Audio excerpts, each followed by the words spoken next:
our workshop, Make It Last, applying lessons from the international wash sector to strengthen systems for resilient wash solutions. That's a mouthful. I should have practiced it a couple times. For those of you I haven't met, I think I've met most of you in the last couple of days. I'm Chris Freimund, the U.S. Program Manager at Water for People, and I've been very excited to work with this group here to put this together. I'm going to let them introduce themselves shortly, but before I do, I wanted to just talk for a second about why this is the group that is up here on stage today and why they are the ones talking about this topic. So we have Elynn, Sarah, and David, who are from IRC WASH, Water for People and Water for Good, which together make up the One for All Alliance. And that is a partnership of these three organizations that really works internationally to reach SDG 6.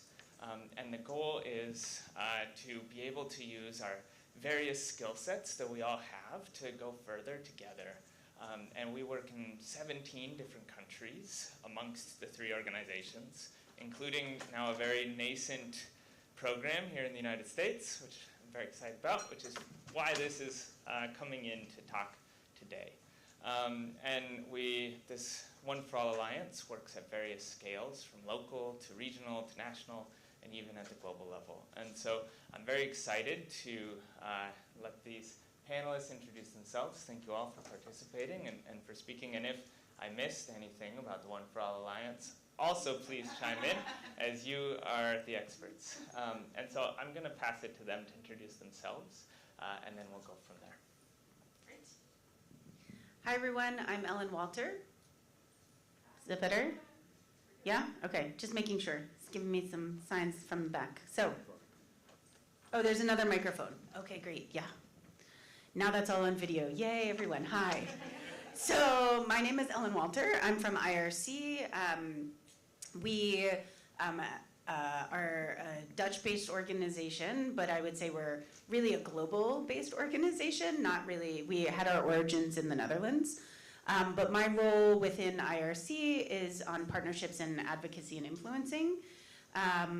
But we are excited to be a part of the One for All Alliance as systems at the core of what we're thinking about. And we'll explain what we mean by systems, not just those infrastructure systems, but we'll get into that in a little bit. So nice to see you all, and I'll pass to Sarah. Oh, yeah, I will hold it and put it down.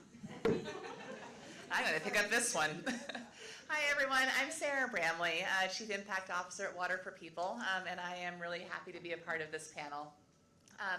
I have been in my role for about 2 years, and my role is really looking at our organizational strategy along with our One for All partners. With One for All, we share a strategy, so all three organizations operate under the same strategy. And we measure ourselves using the same tools.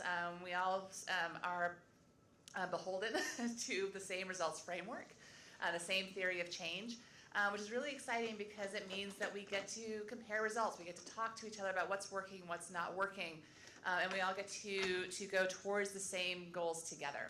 And so my role is helping all of us across Water for People, but also with counterparts in the other organizations to make sure that we're on that path.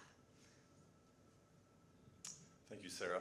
I'm David. I am the Director of Global Partnerships at Water for Good. Water for Good has been working exclusively up until 2024 in one country, the Central African Republic. I've been working there for 10 years myself. We joined the Alliance specifically because we've been pushing towards system strengthening in a context that's considered fragile and marked by insecurity, economic fragility, and in a place that a lot of organizations and people, including agencies of the government, don't believe that systems can actually be strengthened. So we've been working there. It's been a pleasure to really interact with Water for People and IRC for their support in this whole process. We've actually been working alongside IRC for many years. And my role within the organization is really to tie everything that we do, and I'll explain this a little later, to national strategy. And so involving authorities at different levels, whether it's regional or national, and really connecting the dots and connecting the people within the WASH network to that in a way that may lead to system strengthening. So I'm happy to be here. Great, thank you all. So yes, this is our wonderful panelists, all from One for All as here, and we're going to start talking a little bit about something called system strengthening. And before I go into what we mean by that, what One for All means by that, I guess I'll talk about the objectives of the day, which is to define what is system strengthening, to learn about a tool that we all use within our organizations to assess that, and to really try to apply that and think about that through our own contexts and through the lenses that you all work in here in the United States and in your work. And so those are the objectives that we're going to talk about. And now to what I thought we were going to. We're going to have a little poll here. Please use this QR code, and if the QR code doesn't work for you, just go to menti.com and type in that code at the bottom of the screen. And it's just two basic questions for us to think through. What is it that you believe when you hear the word system strengthening, and type in a word or three, and we'll pop that up on the screen. And then also after that, kind of gauge your understanding of that topic. And we're going to actually do the same quiz at the end, so we'll see if we're able to achieve our goal of some of those objectives at the beginning. And if you've all been able to sign on to that, Maurice, if you'd be willing to pull up the first. All right. And big thank you to our technical team member back behind who's making this all work. Thank you so much.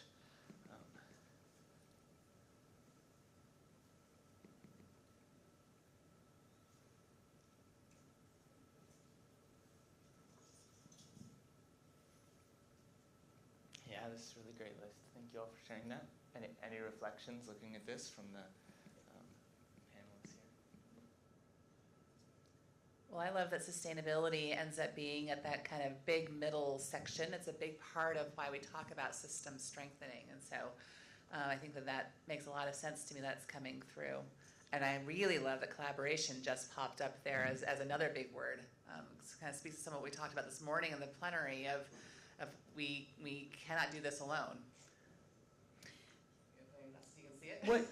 One of the things that I think that's really interesting that we're going to talk about when we describe the system is all of the different types of people who make up the system. And so a lot of those are reflected here, which means you guys are 10 steps ahead. That's great. So, yeah. You're good? Okay.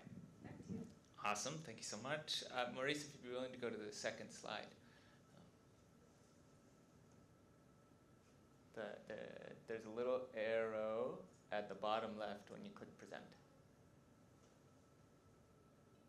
Oh, sorry, not the down below, but not the second test, the second slide of the first test.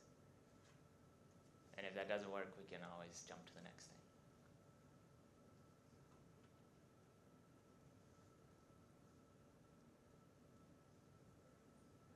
There we go. Thank you so much. So it should prompt you on the app to the second question that we had listed in there. Can you read the code? I think I need a new prescription. Yes, sorry about that. It's 5326. It's 5328-6147. I need a new prescription as well. Can you read it again? I got it. Okay. Yeah, Yeah. sorry.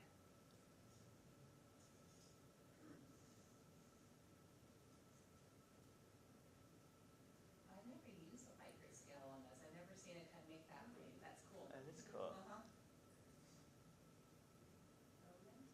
All right. Well, thank you all. Looks like we're around a 2 out of 4, so that's a great starting point. Okay. Thank you, Maurice. If you'd be willing to jump back to the presentation. Oh, I have the clicker. All right. Finally, we'll start talking about system strengthening and what we're actually here for. So when we talk about what is a system, what is WASH system strengthening, what we really mean is all of the people, all of the components, all the institutions that make up the WASH system. So that's infrastructure, finance, policies, all the different things that go into making a WASH system sustainable in the long term. And it's really, when we talk about the approach that we use, it's not a specific intervention type. It's trying to look at the whole and a philosophy of action, a way of working that recognizes the complexity of addressing the system or looking at all the complexity that goes into making the system last for the long term. And I'm going to pass it to Elynn here, who is going to describe this much more eloquently than I. So what makes up the system? We mentioned when we saw the word cloud earlier that there's a variety of different actors involved. So that's everyone from all of the different types of government actors. When we think of who in the system, we might automatically go to, let's say, whoever is responsible for water and sanitation or hygiene. So it might include the Ministry of Health or the Department of Health. But there's also the Department of Planning, or some infrastructure falls under somewhere else.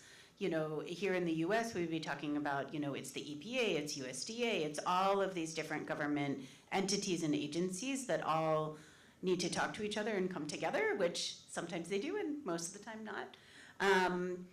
But it's also the service providers and the service authorities. It is the regulators, it's community activists or community organizations. So it's really, there's a broad range of all of these different types of actors, and the way they behave is really important. And so the actions that they take, that combined in a very complex, often complex way with the factors or the functions of what they do. So that is things like, do they have institutional capacity? Do they, who's handling the finance side of things? So it's things like money, it's infrastructure, it's operations and maintenance. All of those are the different factors that you bring into the mix. And when you pull all of them together, it creates this really complex web of the system. But what you end up doing is looking and starting with like one or two lenses or windows that you're looking through. So if you want to go to the next slide. So this is, I like to give a real example. So how many of you flew here? Can you just raise your hand? It's probably most of you. I just took the metro because I live in DC, but most of you flew. So or train, okay. So did your train and or airplane look like the man in the picture on the left? No, it's not just a propeller that got you here. I hope not, because if your plane looked like that, I would be very nervous. But what this says, this is a campaign that IRC did, but it says if lasting water supply looked just like the pump, then your airplane or your flight and airline looked like just the propeller. Of course not. You made a reservation, you used an online system, you interacted with or maybe saw the pilot, right? There's all of these different people that you see and that you don't see, and the same is for water and sanitation systems. There's a whole bunch that is outright visible that you see, and there's an enormous amount that's behind, but just as important to make the system function. And so we're gonna talk a little bit about that through the examples that we hear. So next slide. So we use we call the WASH building blocks. These building blocks, like I said before, are these windows into the system. You need to, at some point, address them all to what we believe you need to address them all to create a sustainable system and sustainable service delivery. But you don't necessarily can start with all of them at the same time, but all of them are important. So they are institutional arrangements and coordination. So the institutions, so all of, let's say, the government institutions, do they have the right amount of staff or the right skill set that's needed? Do they, as we said before, talk to each other? Service delivery infrastructure. So is the actual pump or tap or toilet or septic system or any of that there? Is it the right technology for the right circumstance?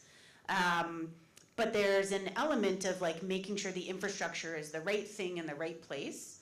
and that it lasts. So operation and maintenance also comes under the infrastructure side of things. Monitoring, extremely important. You need to know what's happening. We've heard a lot over the last couple of days about data and information, and the need to have the right data and the right information. So this entails not just monitoring, but it's really data collection, data use. What are you doing with that information? Planning, pretty self-explanatory. I'm not going to explain that one. I hope you know what that is. Finance also. Lots of diverse things around finance, but when you think about finance, it's not just like the one-off funding, but it's like sustainable finance over time. Where is that coming from? Taxes, tariffs, transfers, maybe coming from the national government or state government down to local community. Regulations and accountability, we've heard that a lot, so again, I'm not going to go into that. Water resource management.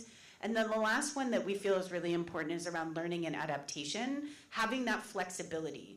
And that's probably not a lens that you would start with, is the learning and adaptation, although you might, but it's kind of an underlying thing. You need to learn and adapt with all of these other building blocks. So next. So I'm just going to give you a quick example from a global perspective. From what we have done, what IRC has done in Ghana, about how we've applied the system strengthening approach and the building blocks. So in the Ahafo region in Ghana, we started off with one district. We said, we think we have this model, we think it's gonna work. It's called like a district master planning. There are lots of names. You'll hear other people use different names. But the idea is that we have these different windows that we need to look at, and we have all of these actors that need to be part of the conversation. So we bring them all together. We serve, which is something that is often removed from what we think about. So particularly if you come from like an engineering perspective, we serve as facilitators. We take a step back from doing any of the things. We don't own anything that we have done in Ghana. It's all owned by local government. It is both formal and informal leadership that's there, so religious leaders are involved in. So all of those different actor categories are all brought together. We facilitate that process by getting to know them, building that trust within the community. And then we created a master plan. The master plan aligned with their planning process. So it wasn't like we were creating something out of the blue, but it was the first time that they were all together talking about what it looked like to say, if we want to really have all of this coverage and we really want 100% of our population to have ongoing service delivery, this is what it's going to take to get there. And from there, we looked at, creating a finance plan. There was national level folks who were important in making some of these other like political and policy decisions brought in to experience this mix. And the point that I think is really what we saw is that took about 2 years or so for that whole process by the time we got the master plan. Now it is expanded to the rest of the region, and it takes 3 to maybe 6 months to get to that point. And then you can get quicker to implementation. So what we found is that we did this in one place, and it was the other districts in the area said, oh, but we want to have a plan so that we can have a way forward that we can collectively look at. Like, how can you bring how can we collectively bring everyone together? So that's like our first application of the building blocks, and we found it was pretty interesting. The process, we didn't quite know what would happen. And I don't say that it was necessarily like a pilot program, because we genuinely believe this was the system strengthening was going to be a way forward, but we had to figure out if the model was the right kind of model and how we could kind of fix that along the way. And so lots of back and forth, but it seems to have worked. So I'm going to turn over now for another example about the application of this to David. So you have, do you want to use that? Here. Yes. think it's okay. Yeah, I'm good. Thank you. Yes, so thanks for introducing the building blocks and what a wash system is. I want to give you a little bit of background on the context in which I've been working for 10 years. So I've been working in the Central African Republic that you can see right there. This is a country that's about the size of Texas, a little bit bigger, with only 6 million inhabitants. So it's a vast country that's landlocked. And what you see on this map here are all the water points that Water for Good has been servicing. Water for Good has been providing maintenance services for the past 20 years. We've been implementing water points, but we've also been conducting a program following a circuit rider model. So sending teams out on predefined routes on a regular basis, collecting data on the functionality of water points, on the parts that we use when we do the maintenance, and over time that kind of gave us this large map of where all the water points are in the country. We get data on what parts are used, generally speaking, so it's allowed us over time to plan really well our maintenance program.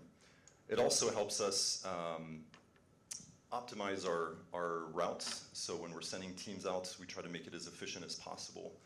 So here you're seeing about 2,500 water points in the country. At any given time through this maintenance program that we conduct, we're keeping functionality rates at somewhere around 92, 93 positive functionality. So this is a country, if we want to go to the next slide, I don't know where the... Yes? What is a water point? Is Okay. it like somewhere where people go and they collect water and have to pack it home? Or Yes. A water point here in this case the majority of them are in rural areas, so we're looking at a hand pump or a foot pump where people gather within the community to collect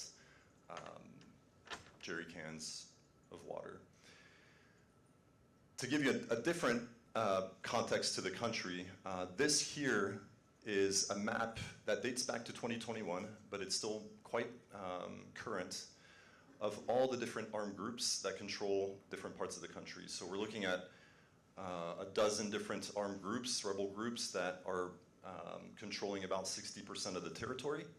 The country plunged into a civil war back in 2014 and is still reeling from that. Soon after the Civil War started, the United Nations launched a peacekeeping mission that is still ongoing.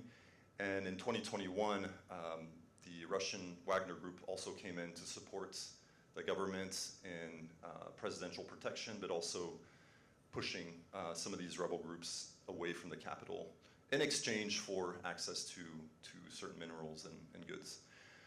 I'm saying that in a friendly way, but they're present today, and why this actually matters when we're talking about building blocks is because when we looked at the building blocks, institutions, planning, budgeting, and all that sits within a larger context, a political economy that really WASH organizations, the WASH sector, doesn't really have much control over, but it has a real effect.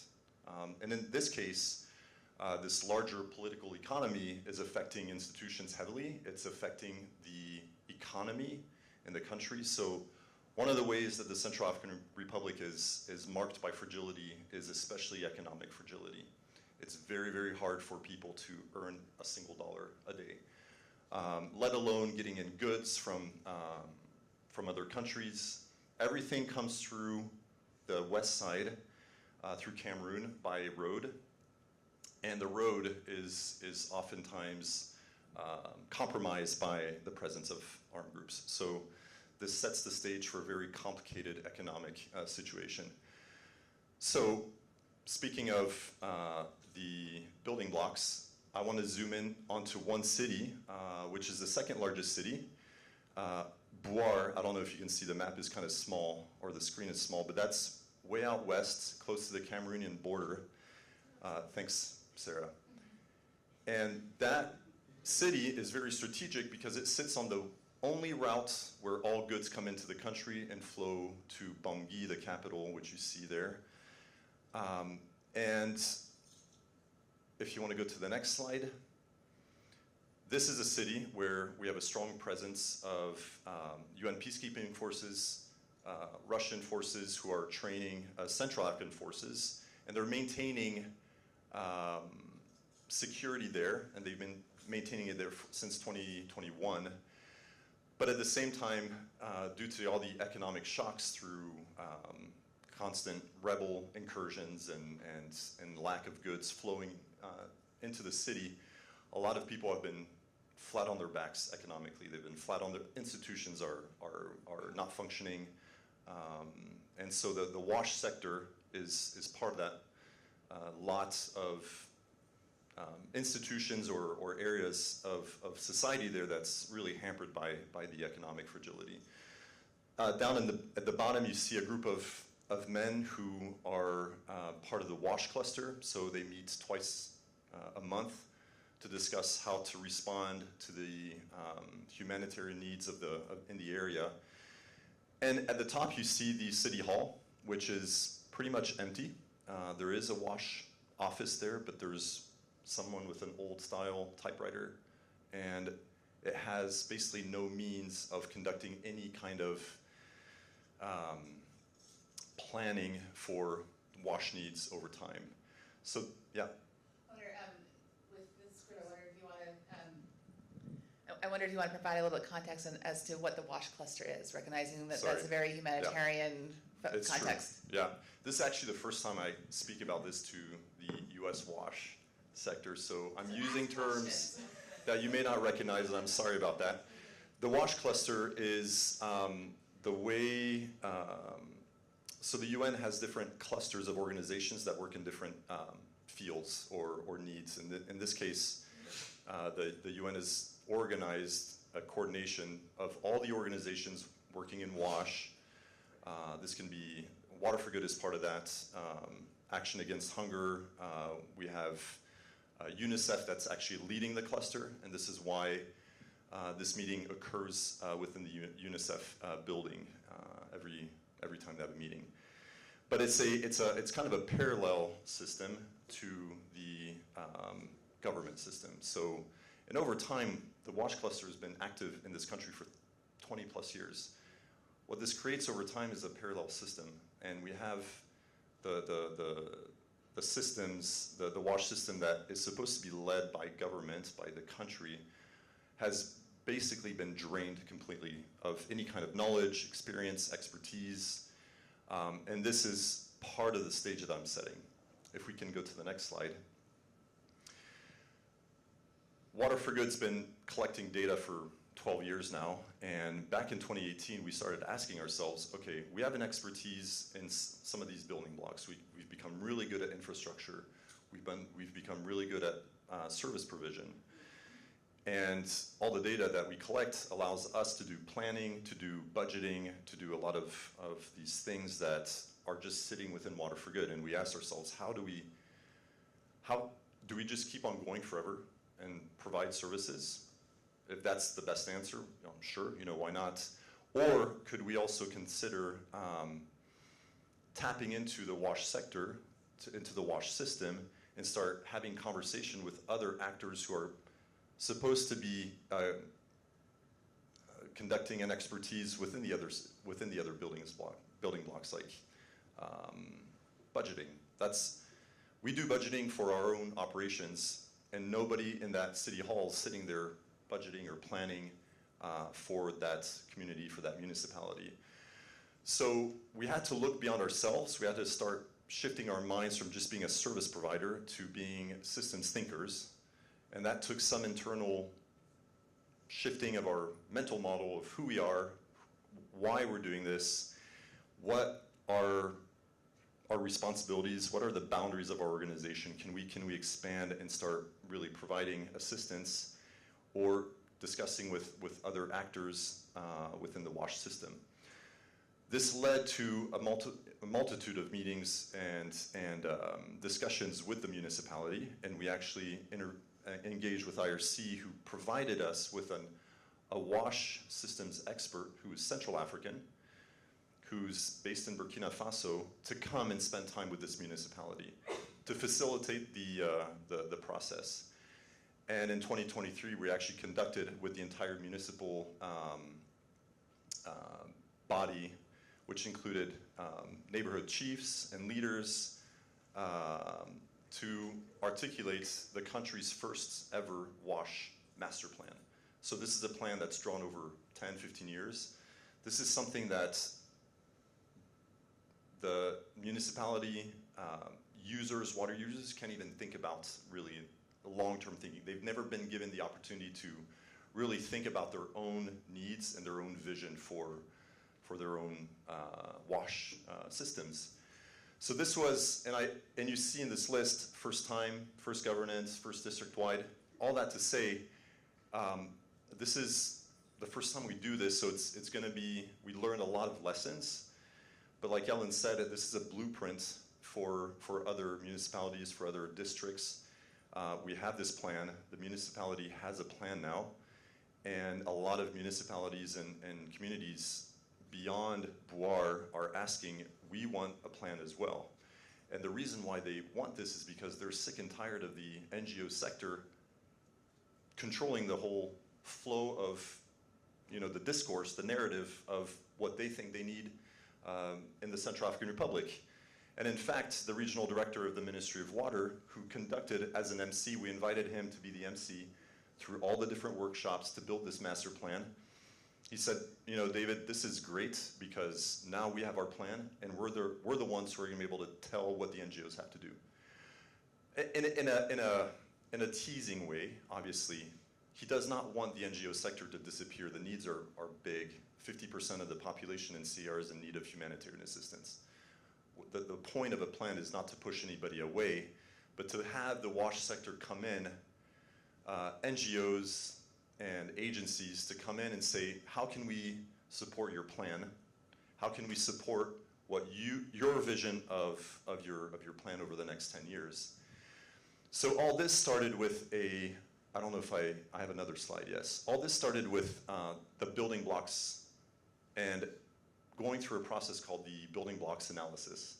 So we have a tool that was actually generated through IRC's research and a lot of assistance from, I guess, Burkina and different countries where IRC is present in Africa, to articulate a tool that is not necessarily quantitative driven. It's really about getting people around the table, discussing each building block through a series of 5 or 6 questions and having a discussion. So it's really about getting qualitative data and getting people to voice what they know about the needs they have, what's working, what's not, and just getting a general assessment. But I would say the greatest thing about using this tool has been getting people around the table. It's funny, but we think people are talking to each other, but they're not actually, and they're not encouraged to.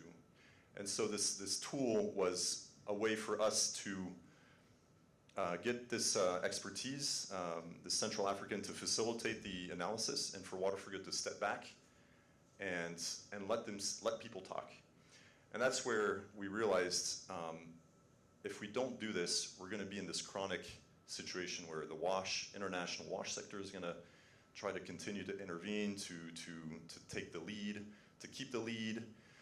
And really what happened was we had some people who were enemies for decades sitting around the same table because they realized if we're failing at a certain aspect of the building blocks, it's because other building blocks are failing as well. There's an interconnective nature to these building blocks. If the planning is not occurring, then the budgeting is not occurring. If the monitoring is not occurring, then you can't plan, you can't budget, etc. So it disarmed people's hearts. They started being honest with each other, realizing we're all in this together. We need to talk to each other more. We need to understand what your needs are. You need to understand what my needs are, and understanding these I think, subtle,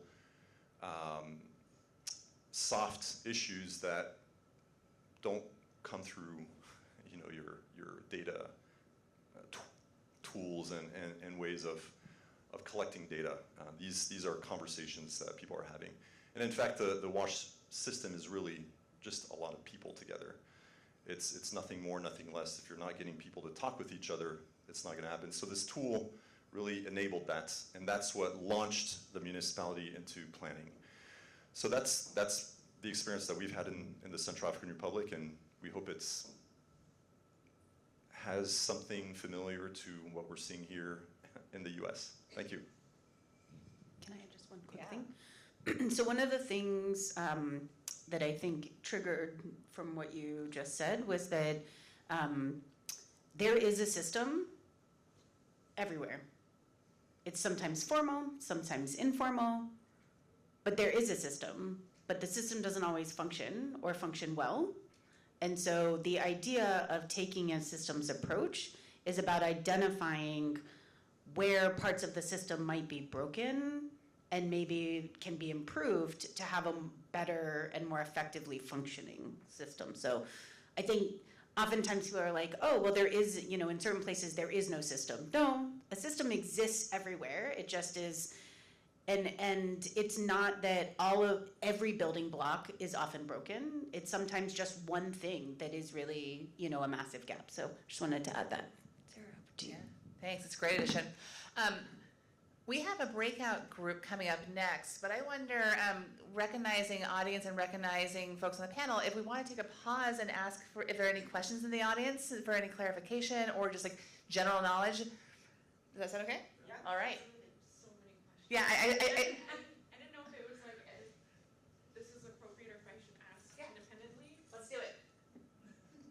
So when you were talking about water points and you're talking about operations and maintenance, do people pay for the water that they collect from the water points?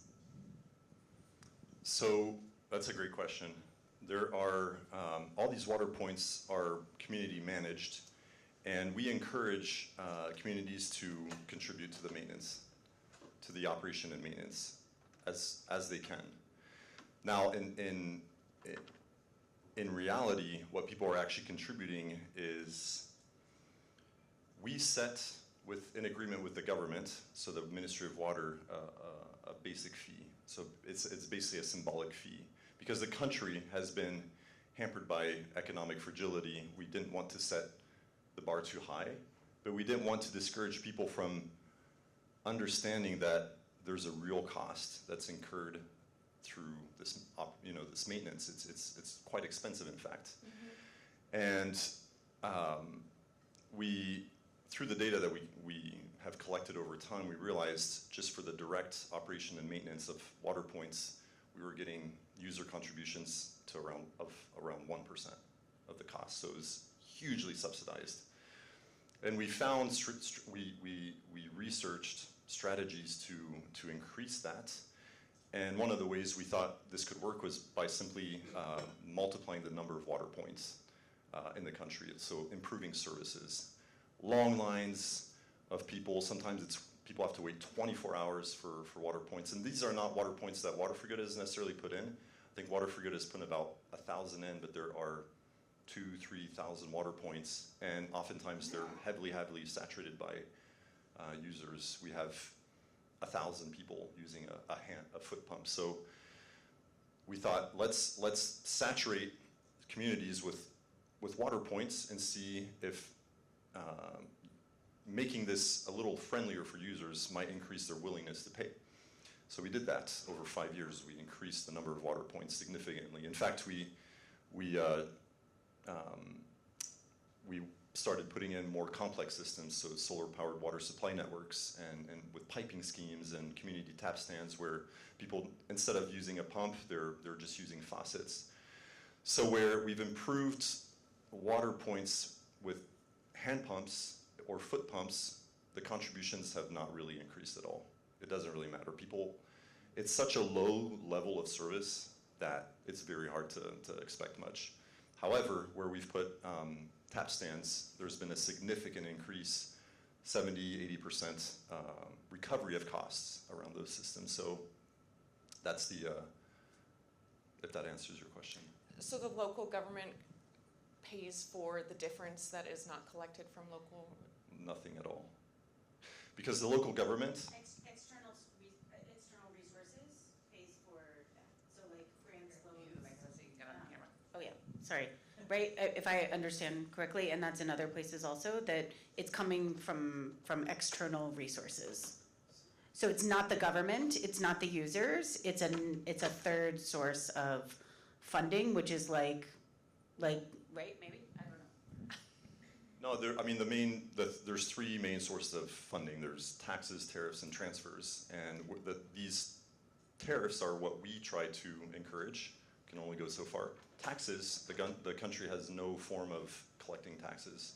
So municipalities can't collect funds. If they try, it's very complicated for them. And in fact, local authorities are too afraid of going down that path.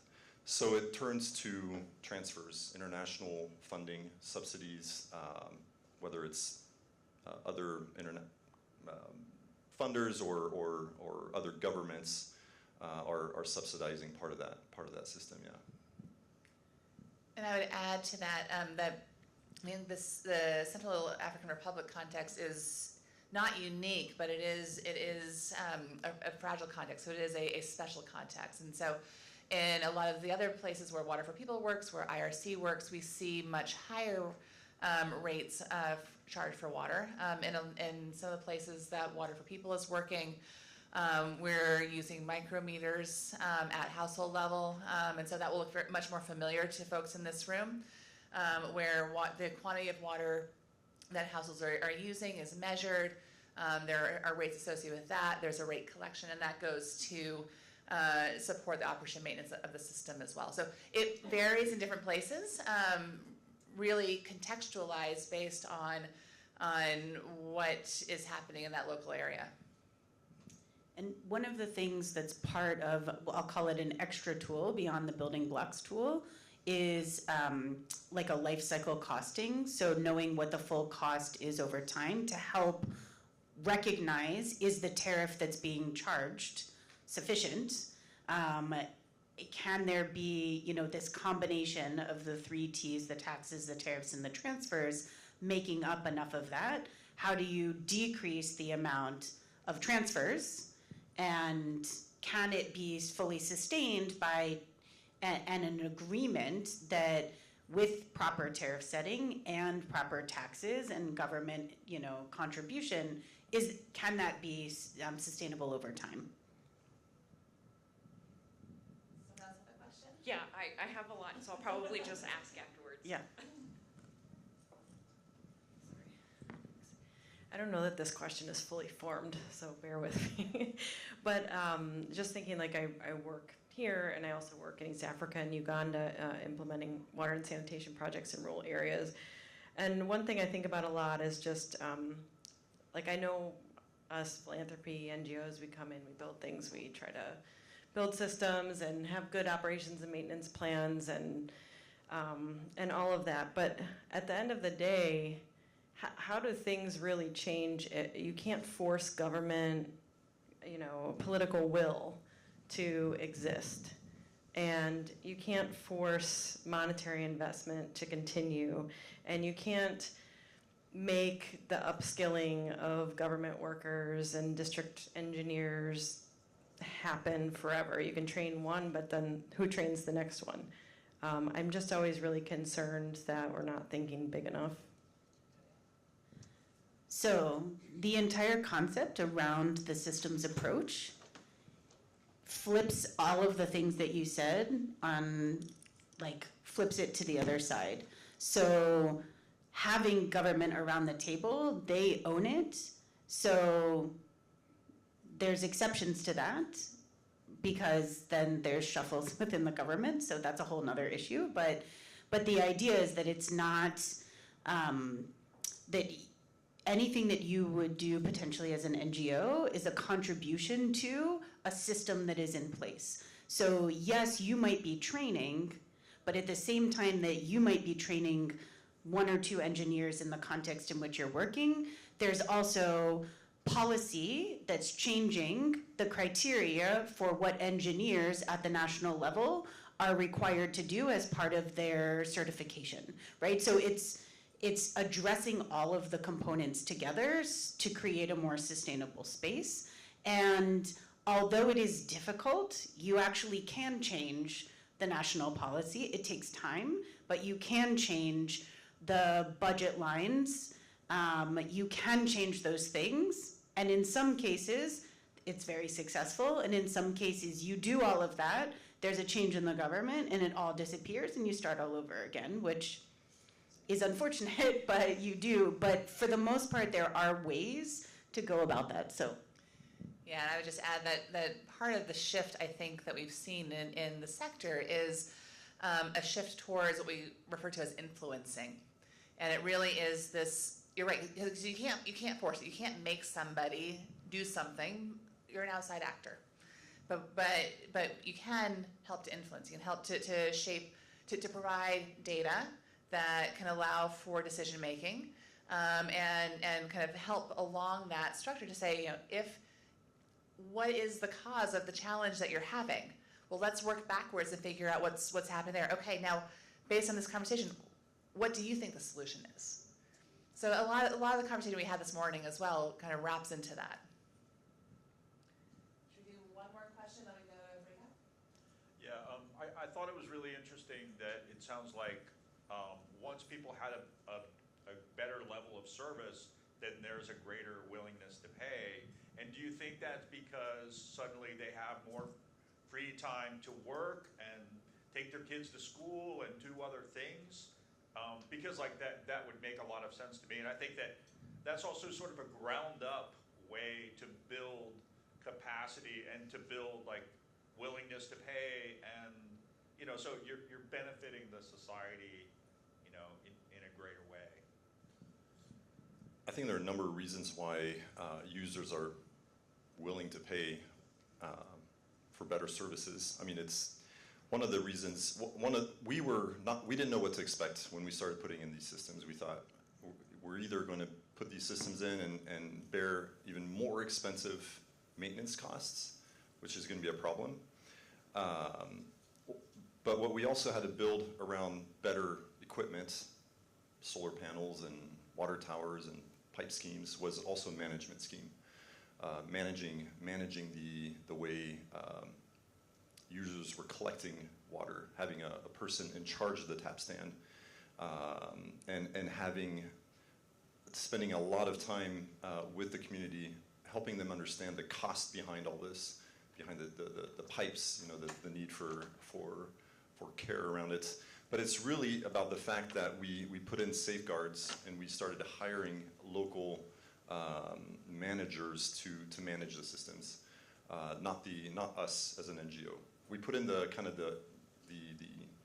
human infrastructure into it in agreement with the district authorities, so something that was recognized at the district level, and also sanctioned at a national level. And this is something I meant to say, but the Central African Republic is highly, highly centralized.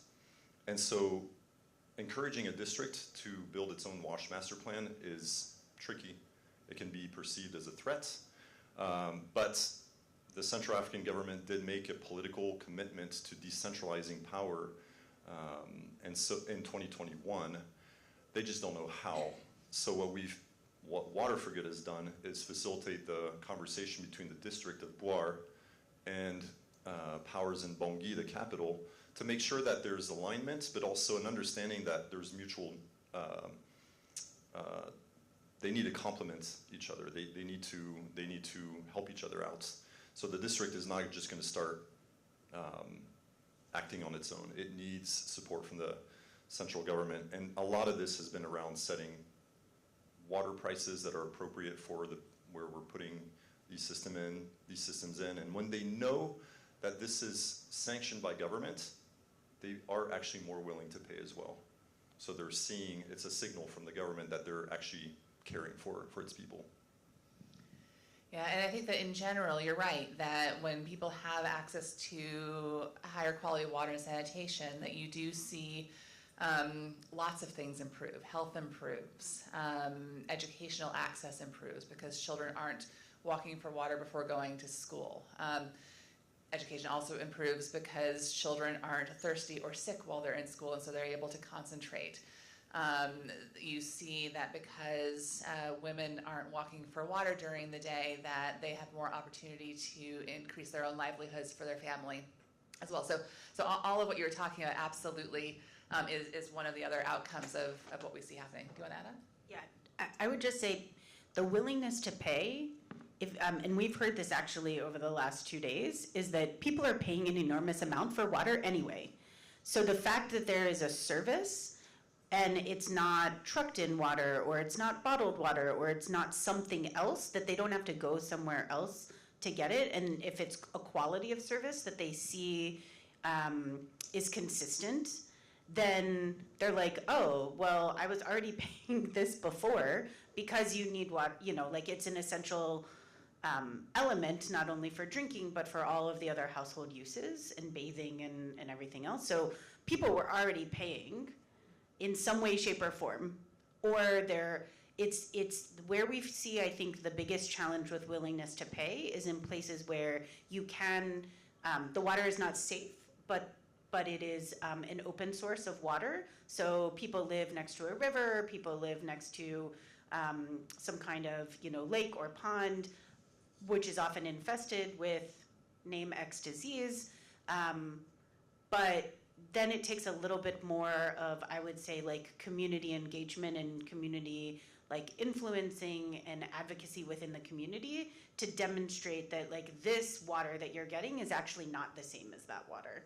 And I think that we've heard also a lot from folks is that you look at water and it looks one way, and so you assume that it's safe, but we've said, you know, we've heard from others that, you know, you shower in it and you get sick, or you drink it and you get sick. And so I think the willingness to pay, people want to be healthy, people want, you know, to have that access, and they're already doing that, so.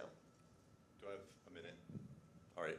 The other thing I would add to this, particularly in the Central African context, is that a lot of NGOs have been putting these water points, and the NGOs' exit strategy to that project is to put the onus on the community. This is now your thing to deal with. We've just given you a $20,000 problem to maintain.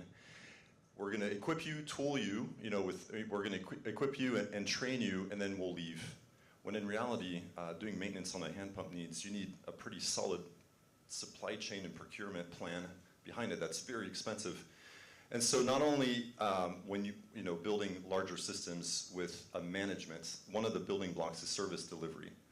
Putting the onus on people who have to work in, you know, fields all day long. They come back, they have no knowledge of what's, you know, the problems around the mechanics of a hand pump. Of course they're not gonna wanna, on top of that, pay for random services. And because of this chronic influx of WASH organizations, a lot of them will come in, do quick assessments, and be like, this water point needs servicing or needs repair. They do it, and it's free. So a lot, you know, over time, that just sends the signal over and over to these communities that, you know, if it breaks, somebody will come out, someone else will come and deal with it. And that's the kind of logic that we've had to turn away from by looking at how do we actually reinforce service delivery that's actually realistic for these communities. And we had there's a really good example from Uganda. So hand pump mechanics are something that's very common in many places. It's the people who come around and fix a lot of the infrastructure when it fails, but the system wasn't in place. There was very little like criteria or certification that was needed. And so in Uganda, we worked with a variety of other organizations, but to create a hand pump mechanics association that had certification, that towns could then buy into the service that became more of like a circuit rider, you know, visiting the systems, checking on the maintenance. And then that community was able to tap into a supply chain and was able to feed into a supply chain.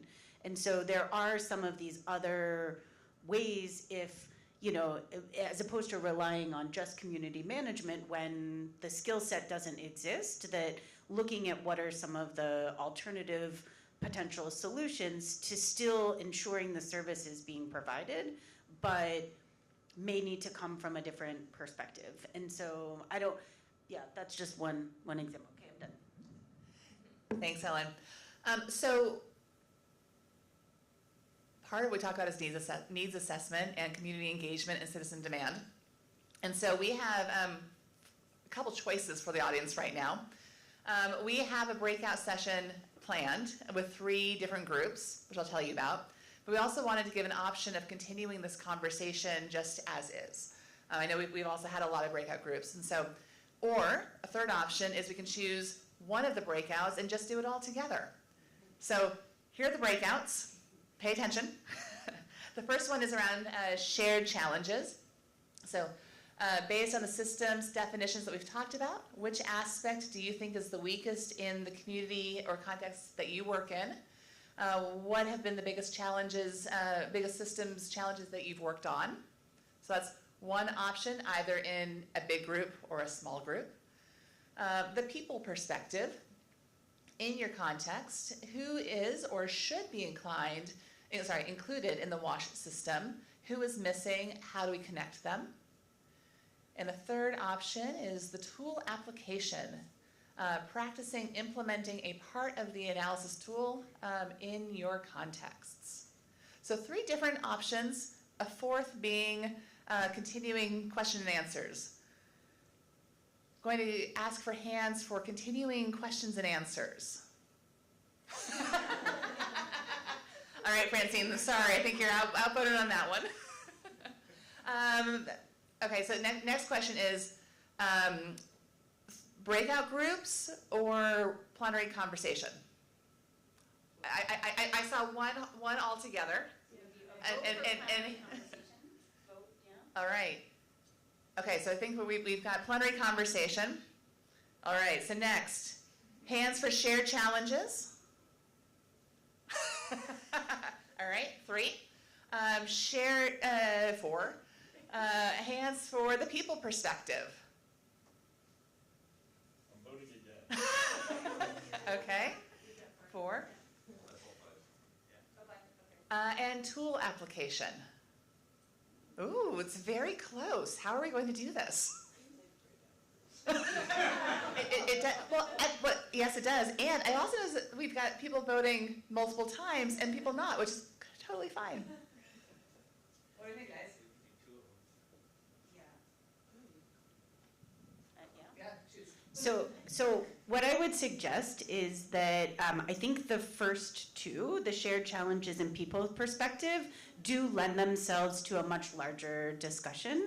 And then what we can do is, if you come see us, we can share links to where you can find information about the tool and follow up with us afterwards about how it might apply. So that would be my suggestion, if everyone is okay with that. So I think if we just start with, the shared challenges component and kind of throw it out to the group. And if you have other burning questions, you can intersperse those in. I'm looking specifically at Francine. Yeah, so who's got thoughts? I'll run a microphone around. Shared challenges based on the systems definition. Which aspects do you think are the weakest in your community or context? And what has been the biggest systems challenge that you've worked on? Or something kind of like that. We know who raised your hand, so we're going to come find you. No, I'm just kidding. Do you, can you put back up the slide with the building blocks? I think that might be useful for people to see which of these might be when we're talking about the challenges.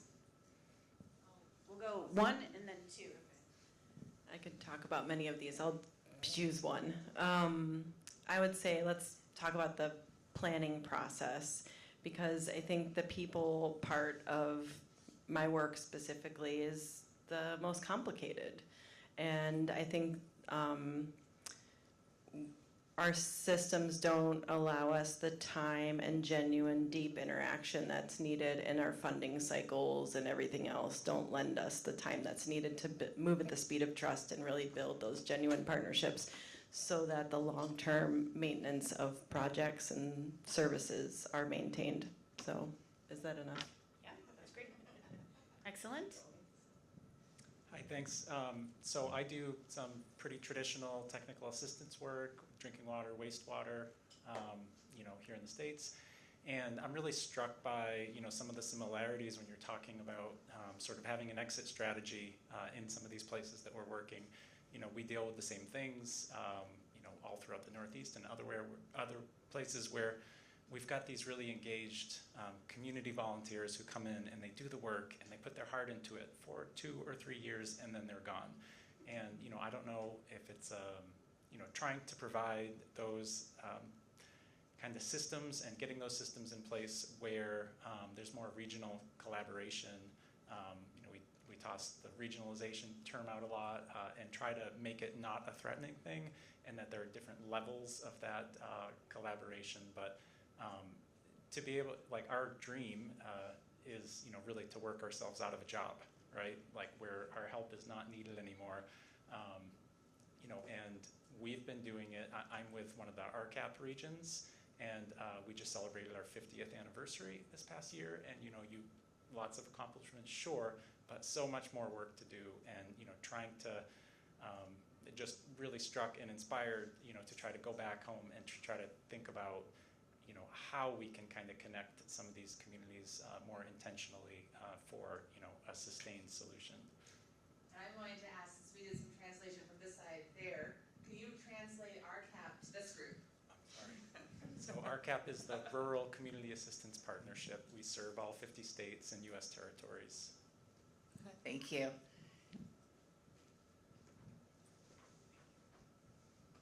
Anyone else? Yeah. In terms of the wash sector here in the States, a couple things I see is, like in Hawaii, for example, there's 88,000 cesspools in Hawaii, and it's impacting water quality, it's impacting drinking water, it's impacting surface water.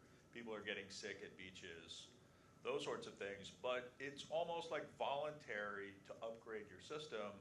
And you have very difficult soils and geologic, like volcanic rock, that it makes it very difficult to put in systems, very difficult to put in centralized systems, let alone on-site systems.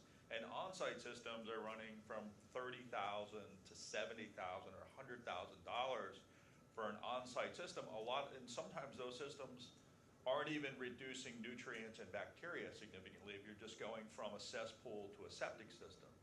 And so I think what we're trying to figure out is, think about what are some of the incentives and things that folks are getting back on an individual basis.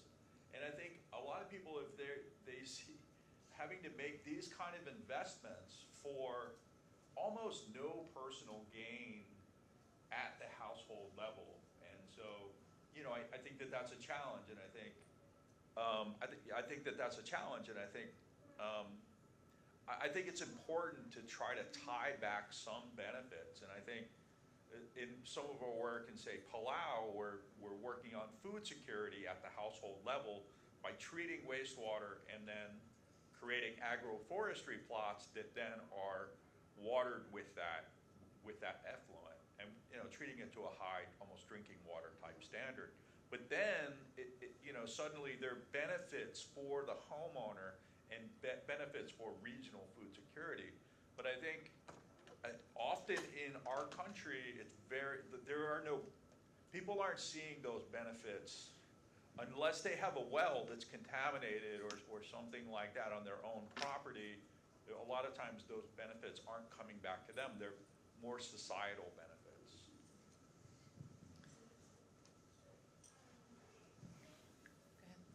I was just going to say, I saw, water resources management as a key element of, one of the building blocks, finance. One that struck me, I think, is around, we'll say, regulations and accountability and the lack of those things. Like, who's really accountable for those cesspools? Who is regulating that? And just because regulation exists at the policy level does not mean that enforcement exists. And so we see that globally in the United States, everywhere.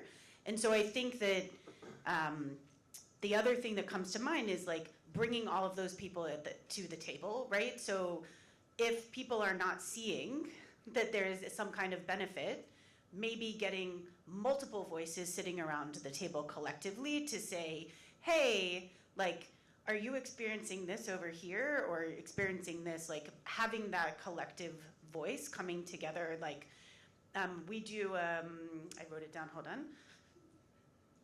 Oh, like a visioning process, right? What do we want things to look like with all of the people sitting around the table? And so I think that you hit on a number of kind of key building blocks that are often challenges really everywhere, but yeah, just some reflections on that. I don't know if you want to go. Yeah, no, I was going to ask kind of what are we hearing in terms of what might look like building blocks, and so you took it right from me. Sorry. Great. It's okay. We're on the same page.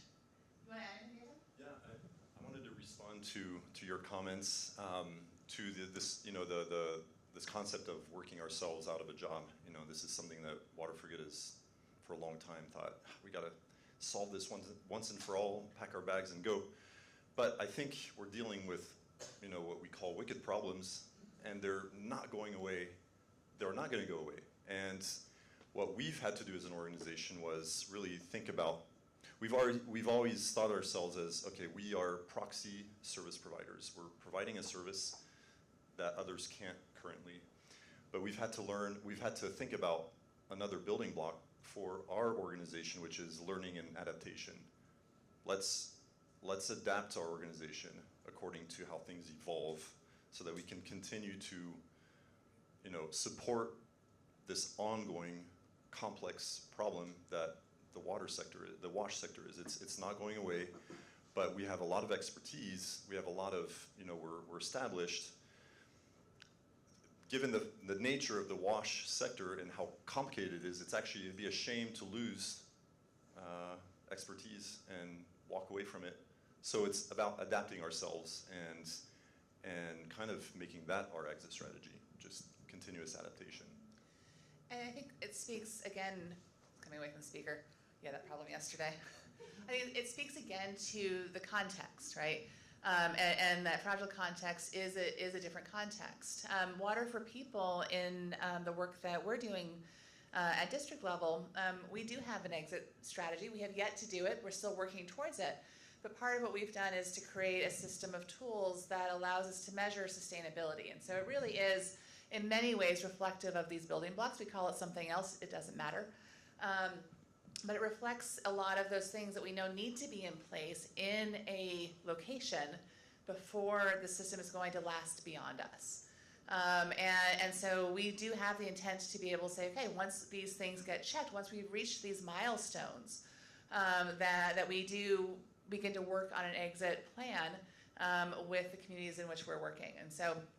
And one of the things we're also recognizing is that doing that only at a local level, only at a district level, you often run into some of these other things, which prevents you from actually making all of the progress you want to make. And so we're also learning that it's not only about working locally, it's also about advocating, influencing, and supporting some of the other building blocks at the national level.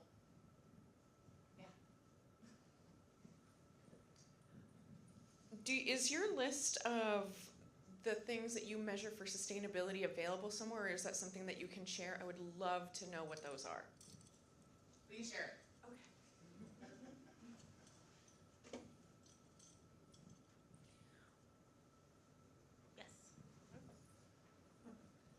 I was just thinking from the U.S. perspective and kind of getting to your Hawaii thing. I mean, we've got regulations. There's no doubt we do. And actually, it was interesting listening to Olga yesterday. Just talking about that's kind of the problem. We have a group of folks. I think the two buckets that we have folks that don't have service at all, right? And then we have folks that are on the edge of not having service. That have had service in some way, but there's a number that are ready to drop off, right? And then we do have regulations, and then you say, there's this concern about accountability.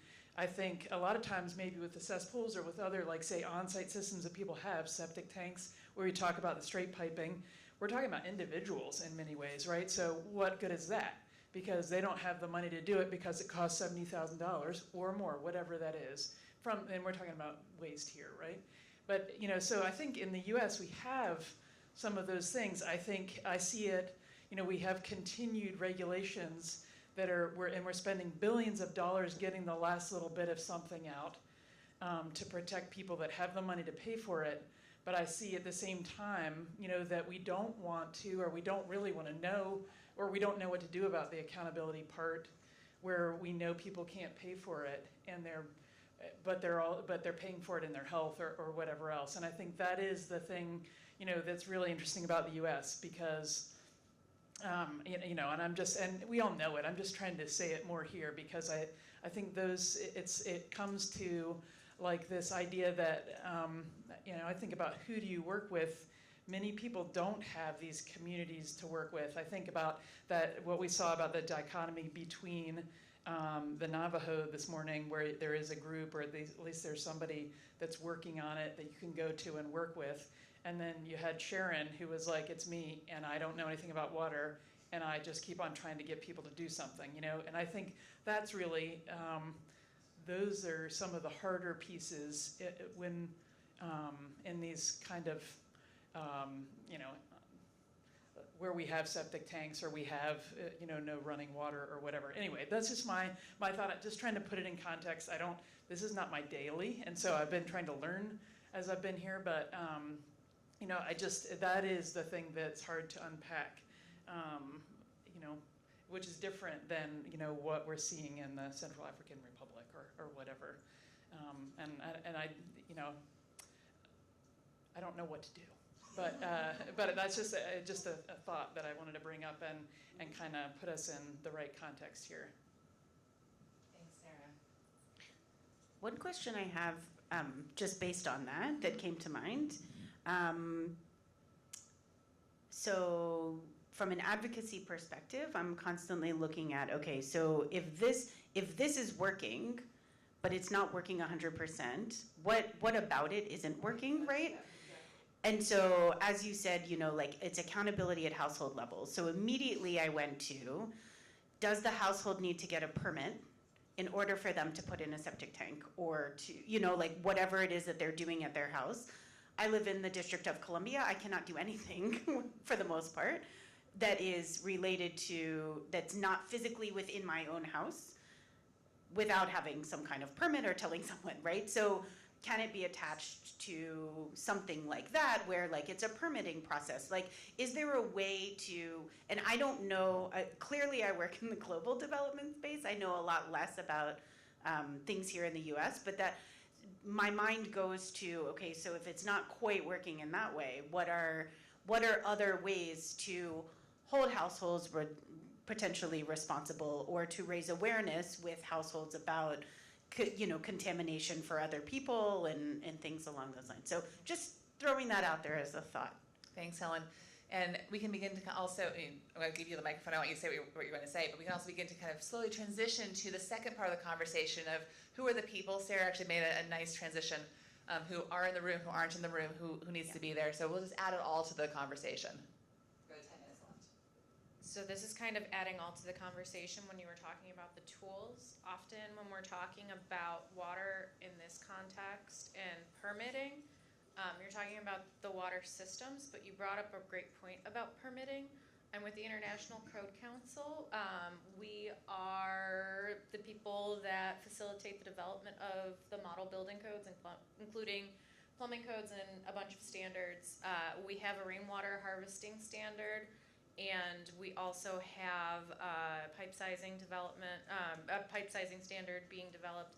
And some of these solutions where you may not necessarily be able to test the water or permit the full system, you could at least provide the standard as a roadmap and how to build it consistently, especially because these standards are developed by a consensus of professionals, many like yourself. Many of you may participate in these processes. So therefore, if you give people the tools like a roadmap or rather than using it as a regulation, give it as instructions on how to build it. So with a rainwater harvesting system, It might be you don't know how to engineer it every time. It may not be the solution for water point systems because that's the connectivity of the whole thing, but it could be a small on-site solution. So that's why I'd raised my hand for the tools. But I just wanted to offer that as building on that point.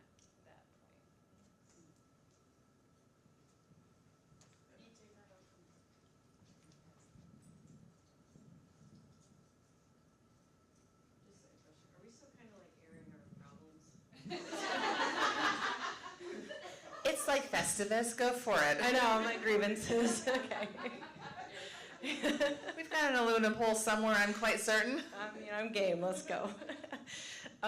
Just to kind of like tie in regulations and accountability and coordination, I don't want to necessarily pinpoint anything, and my implementation expertise comes in East Africa, so it's not in the US. But one thing that I've found a bit frustrating, over the last 13 years has really been,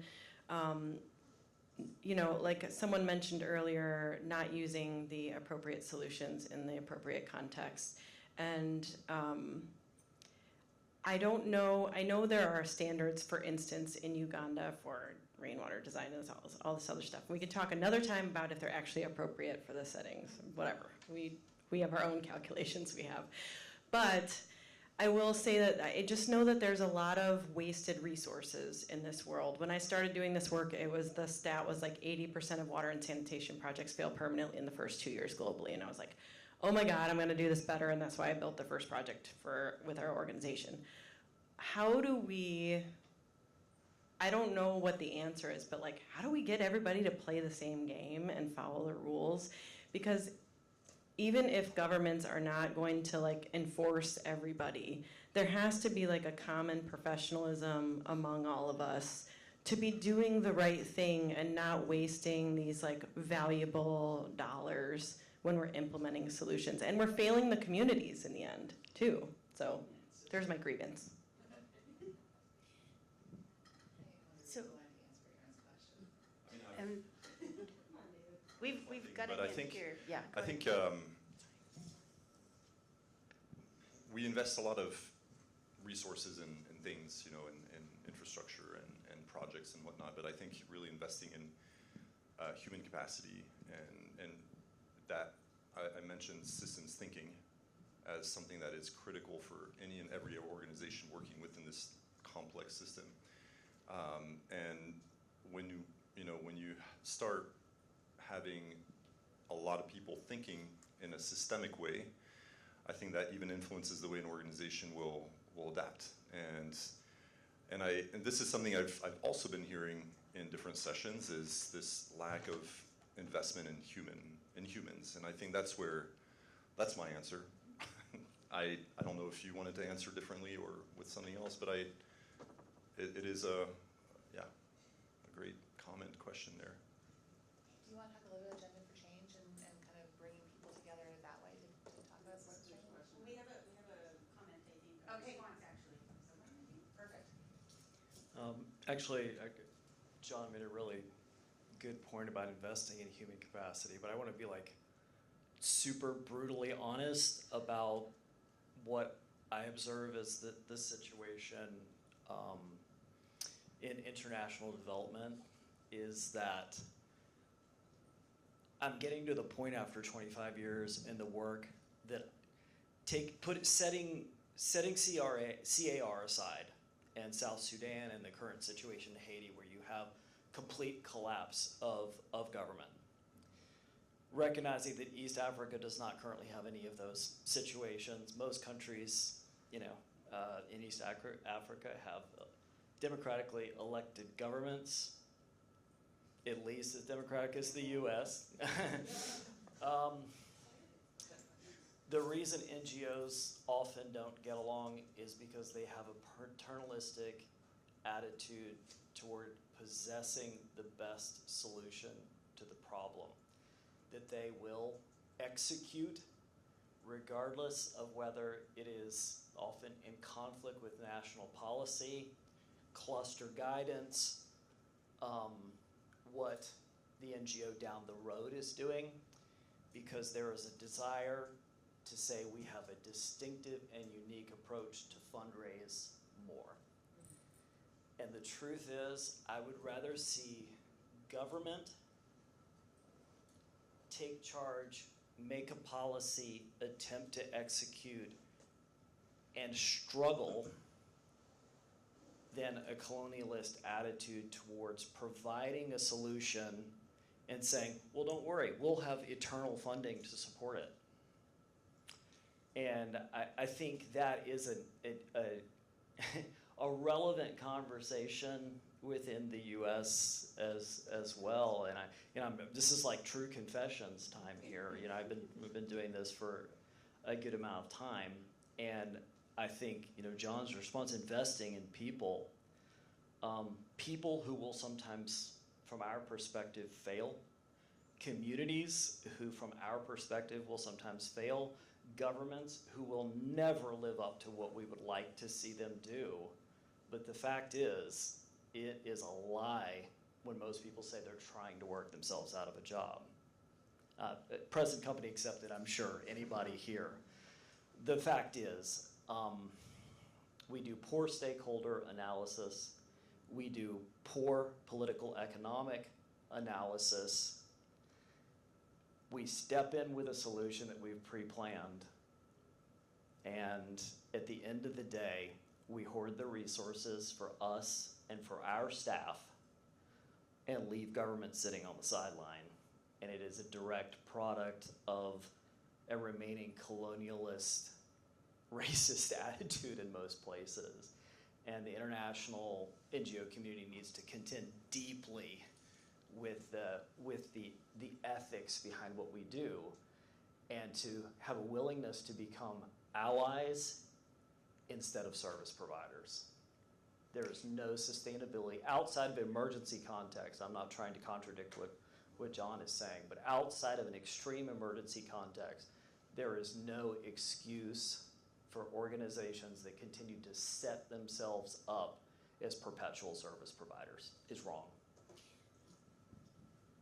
So one of the things that I find, that I've heard over the last couple of days that I think is really interesting, that goes to, I'll call it fit for purpose, is that there isn't, one of the hard things about, I think, what we've seen globally, but also here in the US, is that providing standards across the board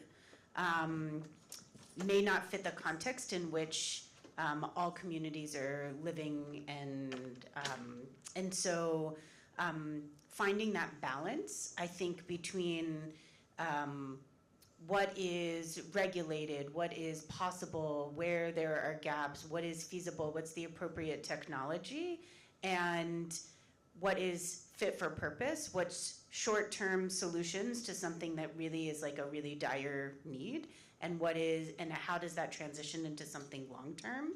I think that that seems to be a reoccurring theme of just making sure. I was in a session earlier, maybe, I don't know if it was your session, I don't remember, but someone had mentioned,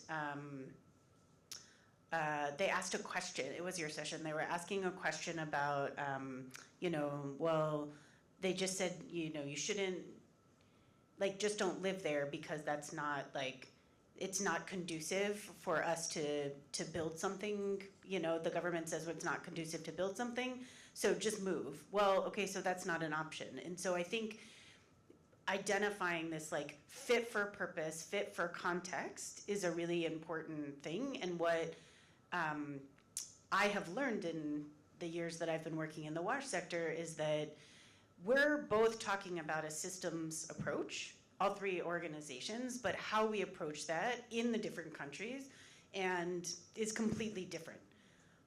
But the essential component is that these things that are here are needed, right? So you can't, if there is no finance, it is not, if there are no taxes that are supporting that, if there are no,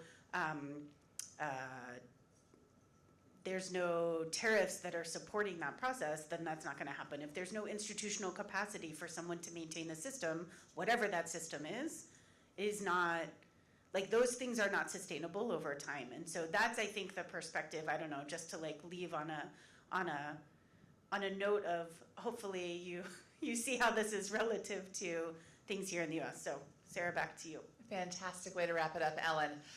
We are just about at time. We would love to do, like any good workshop, we want to do a pre-test and a post-test. So this is a different link than the one you had before. They're the same questions though, and we'll see if we've changed anything.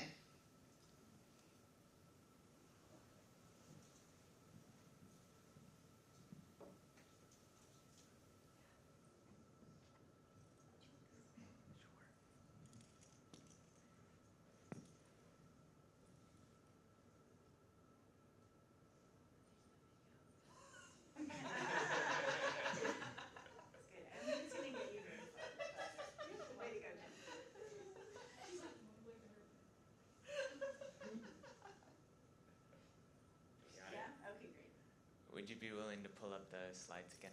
Thank you very much. All right, question number 1.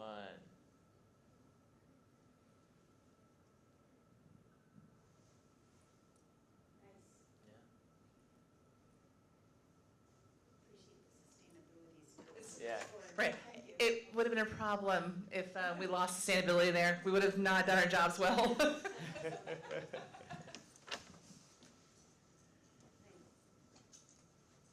Yeah, I love effective communication. I think that's awesome. Whole picture, stakeholders, connectivity, long-term thinking,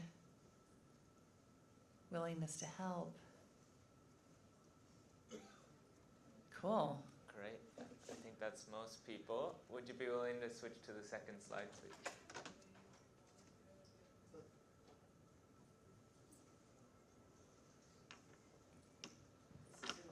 This is where we see. Oh, there we go. Oh, yay. Very reliable data, everyone.